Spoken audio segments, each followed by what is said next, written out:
One of the most prolific legends in Alabama outlaw history is that of Railroad Bill. And to those during his time, he was not just an outlaw, but a supernatural being. His story starts in March of 1895. More specifically, the L&N Railroad line between Flomaton and Mobile, Alabama. Railroad employees would come across a man who was sleeping on a water tank. This same man was also approached earlier for illegally carrying a firearm. His refusal to give up his firearm earlier and his unauthorized access caused a major dispute. It led to a shootout, and this man would escape by hijacking a train car and detaching it. From this point on, he'd be addressed as Railroad Bill. Railroad company detectives would launch a manhunt. In April of 1895, Bill would be found and approached again. Another shootout would occur, and Baldwin County Deputy Sheriff James Stewart would get caught in the crossfire. Railroad Bill almost miraculously would get away again. Morris later would allegedly be identified as Bill. His info would be pushed out as a turpentine worker who left his camp in Bluff Springs, Florida. On July 4th, 1895, Bruton Sheriff E.S. McMillan would track him down to a house near Bluff Springs. Sheriff McMillan would leave that encounter fatally wounded. Both Alabama and Florida went through great lengths to capture Bill. Bill, however, would continue to rob trains. His stolen goods would be given to the poor at little to no cost. And outside of being an outlaw, he was considered a Robin Hood to many.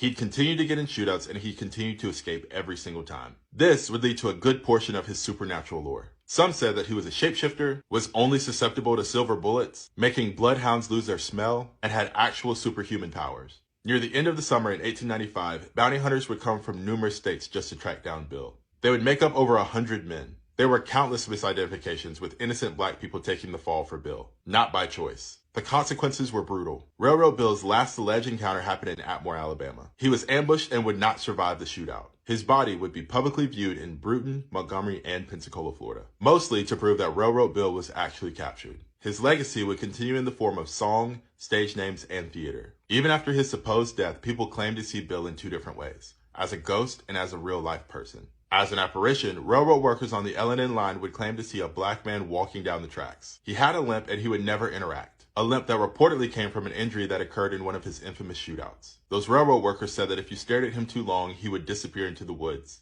He ended his life as one of the most prolific Alabama outlaws in history.